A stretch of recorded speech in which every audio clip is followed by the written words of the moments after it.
Previously on Wandering Wagners. Refrigerator, our beloved 12-volt Dometic, has been problematic in the past week. Salt's gone.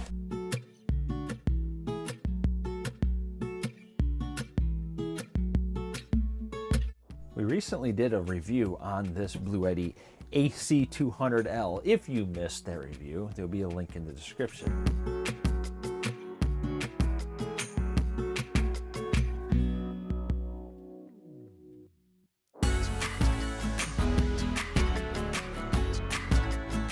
Bluetti currently has a sale going on until February 18th. It's their Valentine's Day sale where you can save up to like $2,100. Right.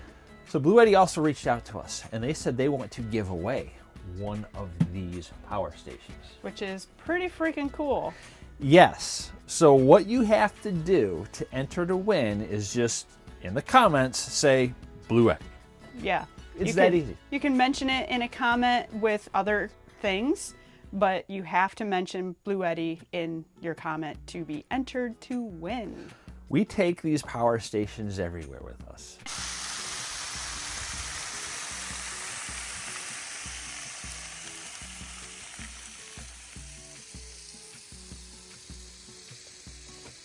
Yeah, a lot of them actually just live in here. In here because they travel with us full time. Every time we go somewhere, it's with us. We always have the ability to go off the grid. Yes, we do a handful of dry camping, and if you want your shot at getting a brand new, unopened, Direct from Bluetti. No charge to you at all, no shipping charges, nothing. We will be waiting 2 weeks. Let's go 2 weeks from the date that this video is posted, and we will select the winner. Good luck. Well, look what we got here. I got a Victron MultiPlus-II. This is a charger and an inverter, which is what we need for our Wraith, because what we have right now, well, I'm gonna show you, it's not good.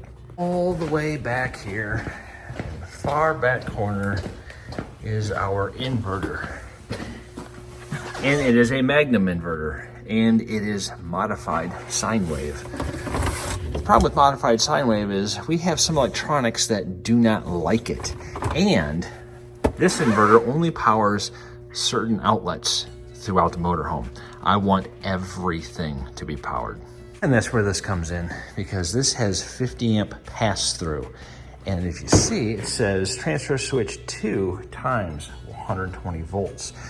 So this will do 2 legs of 50 amp pass-through. You got AC in, AC out. Now the question is, where do I mount this thing? This thing is heavy.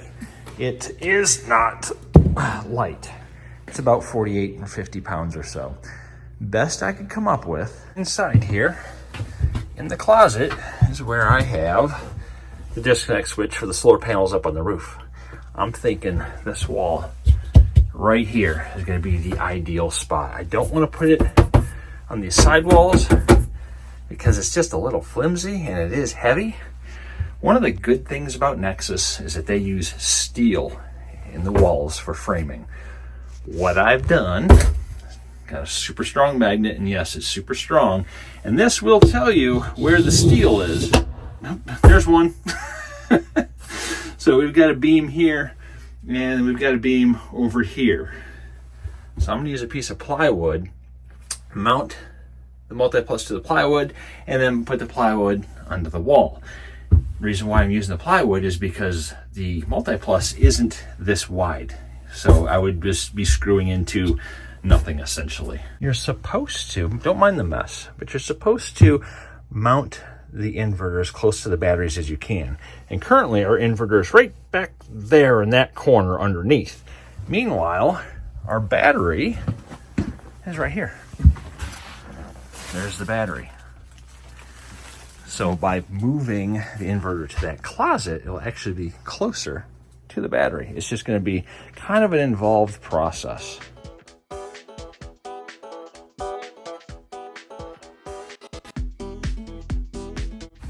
Now with this board cut down, I can do this one-handed. It's gonna get in here like this. There we go. Stay. So I will be putting in screws on both sides. It goes into the steel, and then the inverter or the MultiPlus will attach to the board. Should be nice and sturdy that way.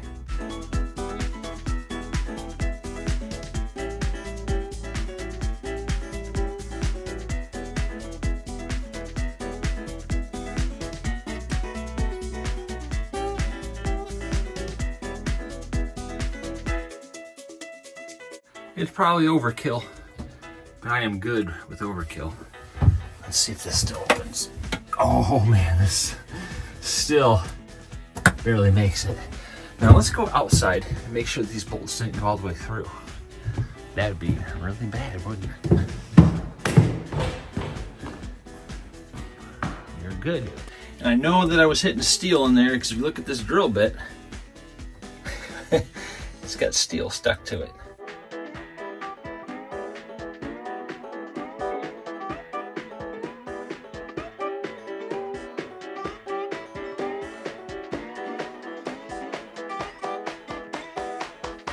Back here at the inverter, I've already disconnected this positive cable up front at the bus bar, so it's dead. I've tested it and I've got the inverter powered off.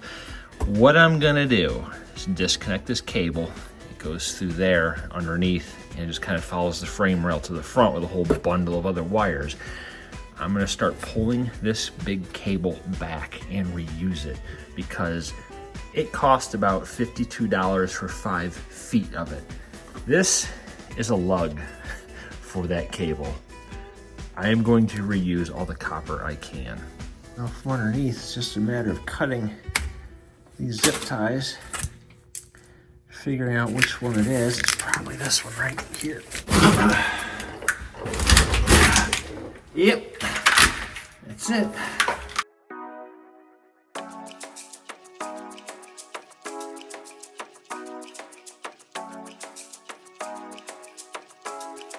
While Lynn has been enjoying the hot tub, I spent the last hour underneath the Wraith pulling out all 30 feet of this cable. Here you can see it's a 4.0 or 4/0 gauge. This is like over 300 bucks. This is why I'm reusing it. I'm curious about their crimp job here. It looks pretty gnarly. I'm gonna take this tape off and see. I'm gonna check the other end too. Oh my God, Nexus, do better. Please. This is not a crimp. This is trash. You see, they just smashed it. Wires are just hanging out. That's why they wrapped it with tape. Here's the other end. This end's better, but still, it's not good. It's just better than the other end. I'm gonna put my lugs on here. And that is my crimp. So you see mine and Nexus. I've got some black heat shrink tubing. I don't have any red, but black will do. This is the kind that's lined with glue. There we go. It is ready to install. I have rerouted this cable, of course, with my new crimped ends on here. This is ready to connect to the positive side bus bar up here once I'm done, so I'm just gonna leave it there. I ran it underneath and up through here. And there's the other end right here. This is right below the refrigerator.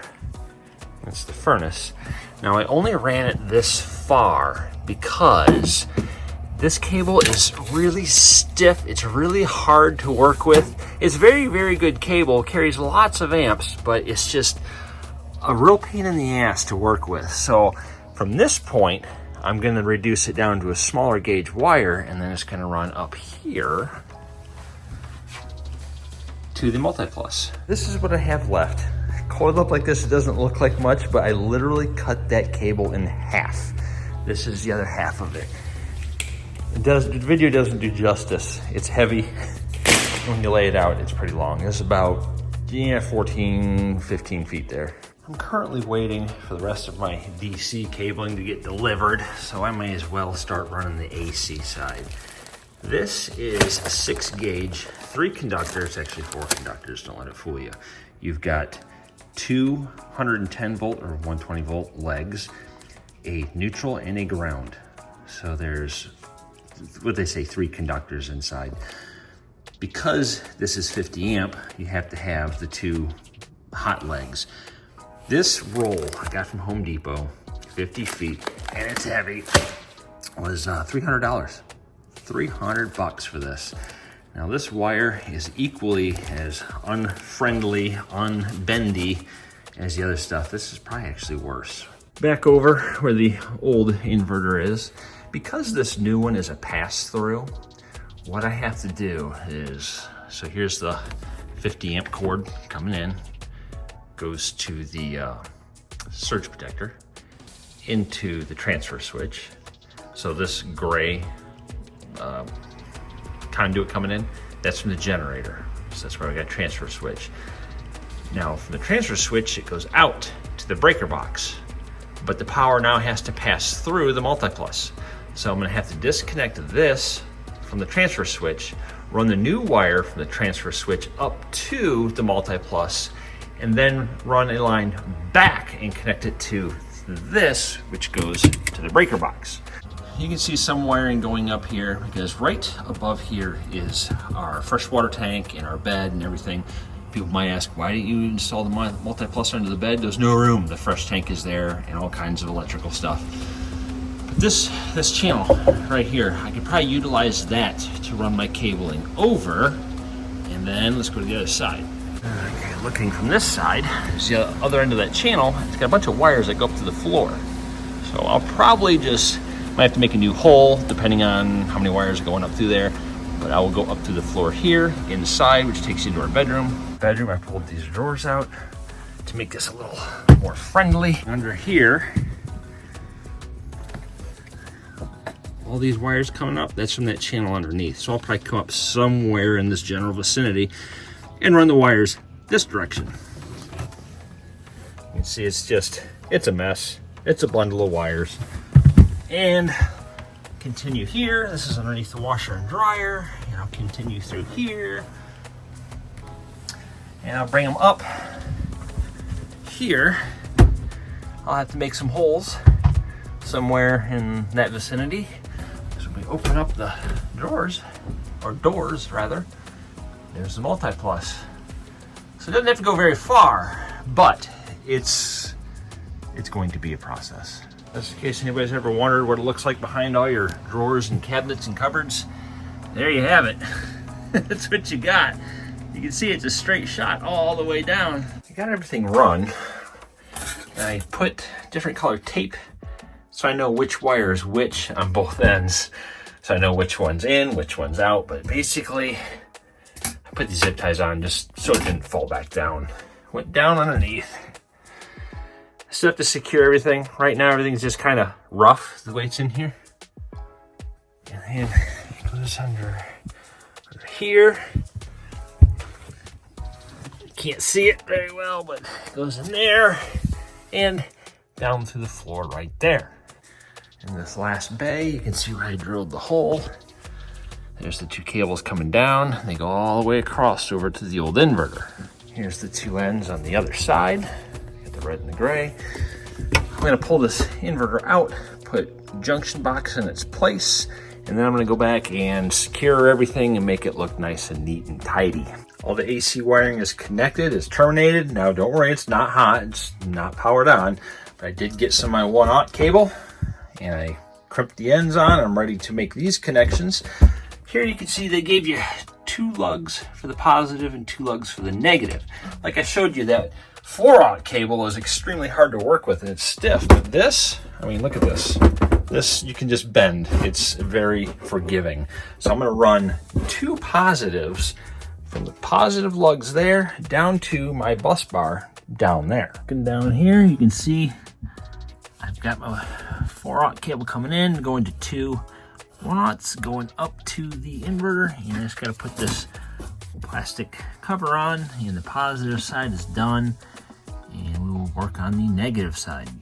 Getting so close now.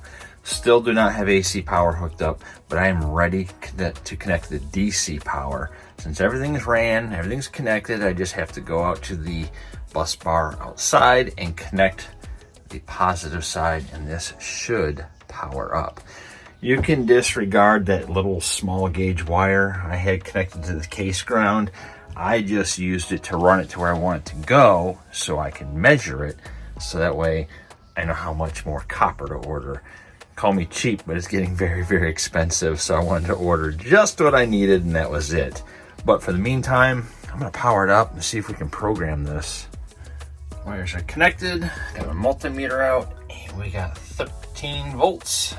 Now to configure this thing for the charging parameters and everything, I have to get up my laptop, and I had to purchase this separately. You know, $1,200, so that wasn't enough.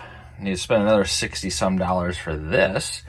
This just plugs into the laptop. Network cable plugs into the inverter, and then we connect to it through the software.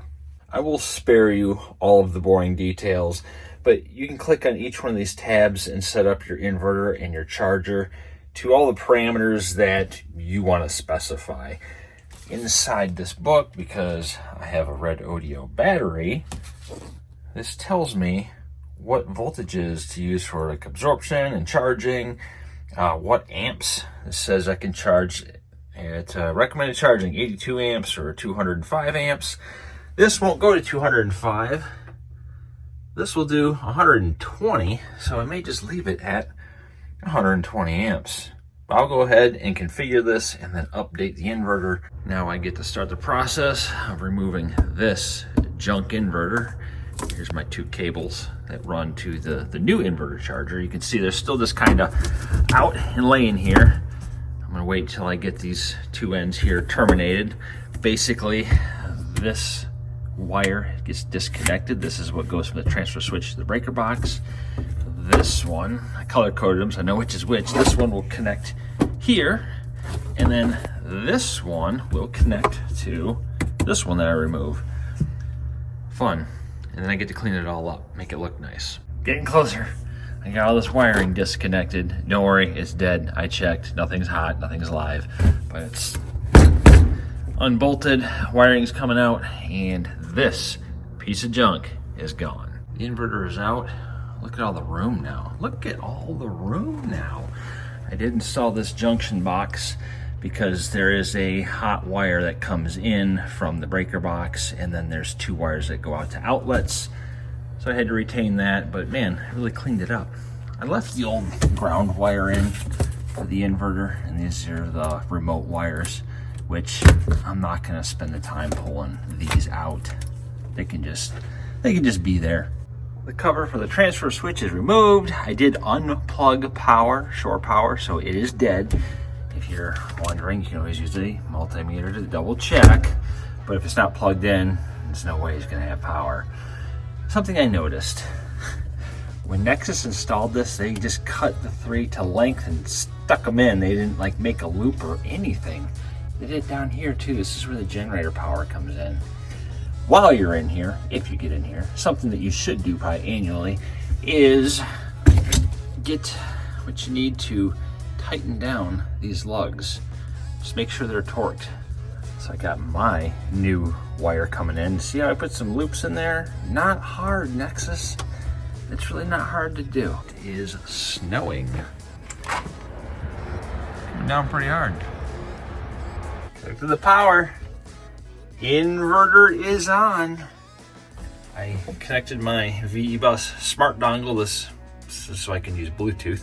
I'm just gonna kind of tuck this in the cover, put the cover on, and we will try to see how well the inverter works. It says we're on inverter, which means all outlets should be powered. Here in the bedroom, we got a little electric heater. It works. I'd say the inverter is working. It should run the AC. We'll try that here in a minute, but look at, I made a mess. I made an absolute mess in here. Look at this. It's bad. Hey, microwave's on. Let's turn on the shore power and see if it charges. There we go. It's charging. It's in bulk. Success. The beauty of this inverter is that when we disconnect power or lose power, the motorhome stays powered. Yeah, it's like we will almost never know if we lose power with this inverter, right? So we're going to test the ability of that because we haven't tested it yet. That's just the theory behind it. We got the TV on, we got our home internet in here, that's on. That's actually what's the internet connection for the TV is. So we're going to see if when we lose power, that it switches fast enough that it doesn't interrupt that stuff. Okay. So you're going to... I'll just flip the breaker off. You can come over here and you can watch what the inverter is doing. Because right now we have power, so it says mains on and it's in float charge. Okay, just keep watching this. Yep, now I'll go turn the breaker off. Okay. What do you guys think it's going to do? You think we'll lose TV? Leave it in the comments. Number 6. Here we go. Oh my gosh. The TV is still on. Is it still playing? Yes. Yeah, and the home internet's still on too. I was actually I didn't think it was going to work. I thought skeptical? Yeah, I was skeptical. I thought for sure an electronic device, even though it's milliseconds, it's going to detect it and it's going to cut. Yeah. And now we got that DC to DC charger, so as we go down the road, that will keep the battery topped off and the inverter will run all of the things. Which is pretty amazing. I'm excited because Mike said it can run the microwave. So like going down the road, I don't have to start the generator if I need to warm something up. Should we try a heavy hitter? Should we try the air conditioner? Ooh. We do not have a soft start. We don't. So we'll see if it'll do it. Go to cool. Cool to 60, so cool to 70. I've got to get it lower. Go below where we're at. Gotta go to like 60. We'll do 62. I heard the fan. Fan is running. Right. Now it's whether the compressor will kick on. It's another question. It did it. It did. The lights got dim. Dimmed hard. A soft start, like a microwave or easy start or something, would make it a whole lot easier. Absolutely. But it's running the AC. I think we need to get another one of those for this one. We had it on our Airstream and it was great, so. So on the app it says that it is inverting and it's using 1,050 watts. Wow. Can you see like what the battery is doing? Battery voltage right now is at 12.25. It's pulling 100 amps from the battery. Yeah. That's a lot of amps. Uh-huh. So how long would it run the AC? I don't know. Probably not all that long. Yeah, I mean, if our battery would keep up, we have solar to help it keep up, but...